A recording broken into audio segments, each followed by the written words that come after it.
Hello, today we're going to talk about organic chemistry, specifically carboxylic acids. The functional group of a carboxylic acid is a carboxyl group, which is demonstrated over here. This is the written formula of the carboxyl group with a dash COOH. This is made from a hydroxyl group, which is here, and a carbonyl group, which gives it the name carboxyl. This is a general formula for a normal carboxylic acid. You have the rest of the molecule on the R, which is bounded to a carbon, which is double bonded to an oxygen, and then the carbon is also bounded to a hydroxyl group. Here's an example of propanoic acid. You can see the carbon is here, the double bound oxygen is over here, and the hydroxyl group is here. Alright, here are the learning goals and success criteria to naming carboxylic acids. First, you'll learn how to name the carboxylic acids using IUPAC rules. You will learn how to represent carboxylic acids in a few ways. This includes molecular and expanded chemical formulas and structural line diagrams. You'll also learn the physical properties of carboxylic acids. You will learn the chemical reactions with the production and reduction of carboxylic acids. To be successful in this section, you'll successfully be able to name carboxylic acids using the IUPAC standard, and you'll also learn and you will be able to draw carboxylic acids using different methods. So, you want to name carboxylic acids. Rule number 1. The longest possible chain with a carboxyl group becomes the parent chain. Number 2. The parent chain loses an E and gains oic acid. For example, propane will become propanoic acid. Number 3. The carboxylic parent chain will either have the carboxyl group at the beginning or the end. And I'll also give you other rules along the way as it depends on each scenario. So first we're starting with the molecular formula. So here we have the molecular formula for carboxylic acid right here. And so the way you will solve this is by counting the carbons. So as you can see, we have 1 carbon here, 2, and 3 carbons here. 3 carbons gives us a first name of prop. And we know that the ending will be oic acid. So since I told you the naming is you'll have the E here, but you'll drop that, and then it'll become propanoic acid.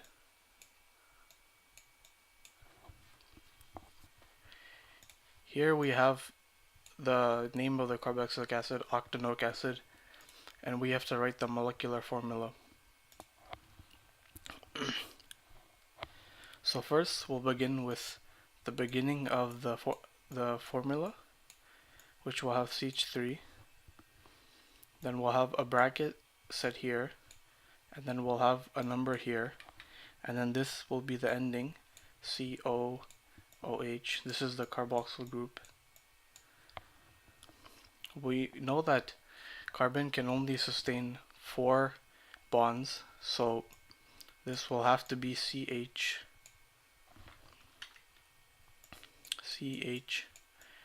because there will be a bond here, which is the 3rd bond, and then the 4th bond, which is here. Now we need to find the number, the subscript, which will give us octane, meaning octane, which is 8. So we have 1 here, we have 2 carbons here, so 1 carbon, 2 carbon. So this will have to be 6. This will be the molecular formula for octanoic acid. Alright, so now we'll be looking at expanded formula. The expanded formula shows the connections for all the hydrogens are on each carbon. So first, you can see over here is where the hydroxyl group is. Therefore, we start numbering from here. So 1, 2, and so on. So if you count them 1, 2, 3, 4, 5, 6. 6 carbons gives us a beginning of hex, ane,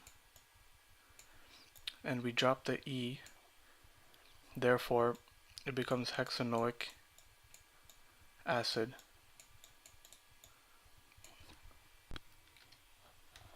The beginning of pentanoic acid is pentane, meaning 5. Therefore we need 5 carbons. So we have 1, 2, 3, 4, and 5. Now we have to add the double bonded O to the ending and the OH bond. We can clean up the structure, and when we name it, we get pentanoic acid. Here we have the carboxyl group. So we start 1, 2, 3, 4, 5, and 6. As you can see, we have a methyl group right here, as well as a double bond here. So we first write the methyl group as 3-methyl, followed by 4, which represents where the double bond is. Usually it would be hexane, but since we have a double bond, it becomes hexene. We drop the ending E, and we add oic acid.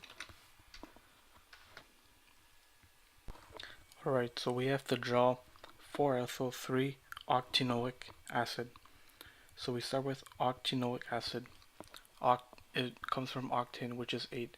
Therefore we need 8 carbon chains.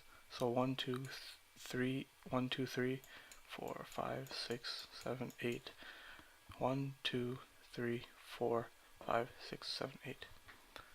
Now we can add the carboxyl group, which will give us the ending oic acid. Now it's 3-octanoic acid, therefore on the third 1, 2, 3 we have a double bond. Therefore we will draw that here. Start like this. Then we also have 4-ethyl, meaning we'll have a carbon that extends too long on the 4th carbon. So 1, 2, 3, 4. This will become a methyl group, and this will become the ethyl. Here we can clean up the structure and name it. So we have the 4-ethyl, then we have the oct 3 in oic acid. You can write it this way, or you can also write it 3-octanoic acid. Now we're going to talk about line diagrams. Here all you have is lines. Each point represents a carbon. So here you can see we have 1, 2, 3, 4, 5 carbons. Here we have the hydroxyl group, as well as here. This is a symmetrical molecule. So we also have this ethyl group right here. So it doesn't matter which side we start naming it, because we'll have the beginning here and the ending here, or the beginning here, ending here. So let's start here with 1, 2, 3, 4, and 5. So since we have a ethyl group here, we start with that. 3-ethyl. And since we have 5 carbons, it becomes pentane.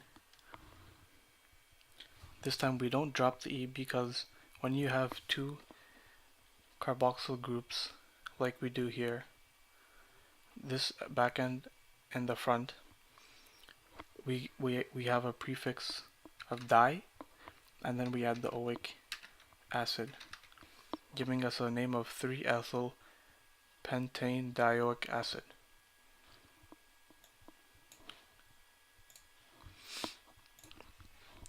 So here we have some other examples. Here we have a hexane ring.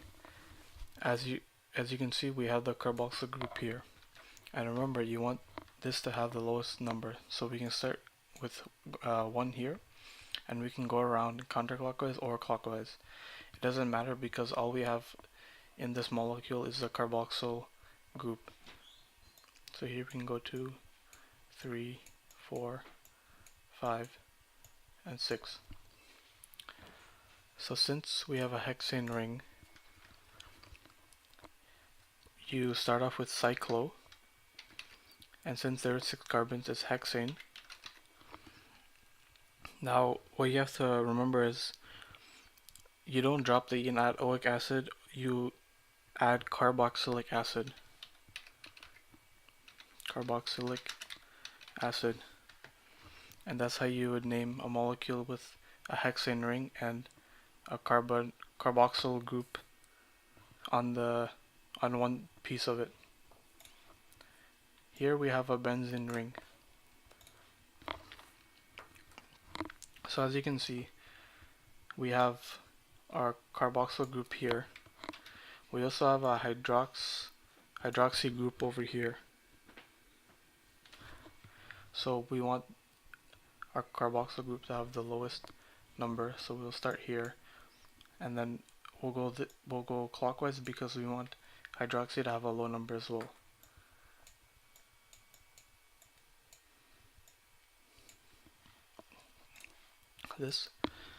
Since we have a hydroxy group on the second carbon, we go 2 hydroxy, and since it's a benzene ring, it's benzene, sorry, we drop the E and we add oic acid. So here we're going to name carboxylic acids that have a ketone or aldehyde substituent. First, as you can see, we have an oxygen double bonded, which is connected to a carbon here. This represents a ketone. Remember, we want our carboxyl group to have the lowest number. So we'll number it from starting here. So 1, 2, 3, and 4.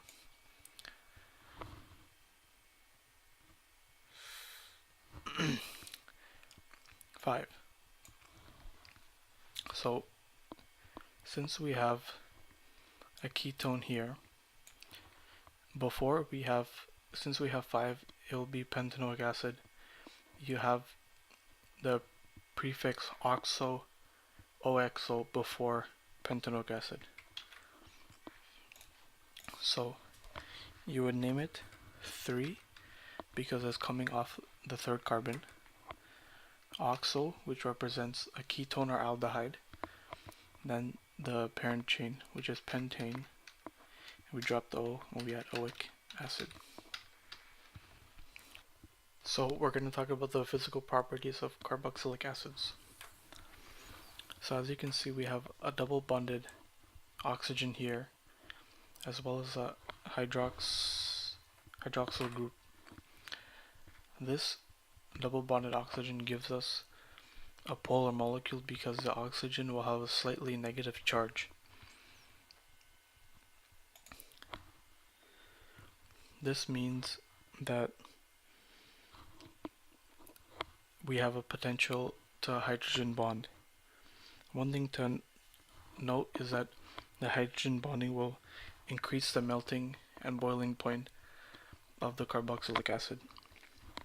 The shorter your molecule chain, the more polar it will be, because when you have a molecule like this, 3-ethylheptanoic acid, the slightly negative charges on this end, and since we have a longer chain, it is less noticeable because of the longer chain. So when we have a really short chain, for example 3 carbons or 2 carbons, it makes the molecule more polar because there's less space for the negative charge to go over. So let's say, so we know that carboxylic acids hydrogen bond, right? if the hydrogen bond between each other, for example, I'll draw this out. The R's represent the rest of the molecules, which can be 6 carbons long, 7 carbons long, whatever. The double bonded O and the hydroxyl group will bond here, and then vice versa, they will also bond here. This right here is hydrogen bonding, which results in an even higher melting and boiling point on top of whatever the carboxylic acid already has. Alright, so now we're going to talk about types of reactions. Here we have the carboxylic acid. So first, as you can see, we have an aldehyde represented here. When you have an aldehyde and you add an oxidizing agent to it, it will become a carboxylic acid, as you can see here. Now, when you have an alcohol, you can oxidize it to become an aldehyde, which then can be oxidized further to become a carboxylic acid. But if you have an alcohol and a very strong oxidizing agent, like H2CrO4, you can bypass the aldehyde and you can jump straight from a primary alcohol all the way to the carboxylic acid. Now I'll talk about the reductions. Here we have propanoic acid, and you add a strong reduction agent, and now a very strong one will revert it from carboxylic acid. It will bypass the aldehyde and go right to the alcohol. And it should be noted that it will be a primary alcohol. You can also go from a carboxylic acid to an aldehyde using a weaker reducing agent. Alright, now it's time for you to practice. Here I have some problems that will further guide you in your quest to naming carboxylic acids. So feel free to pause whenever you want and name the carboxylic acids using IUPAC naming rules, and in the description I'll post the answers for you. This concludes the lesson on naming carboxylic acids using the IUPAC rules. Thank you for watching.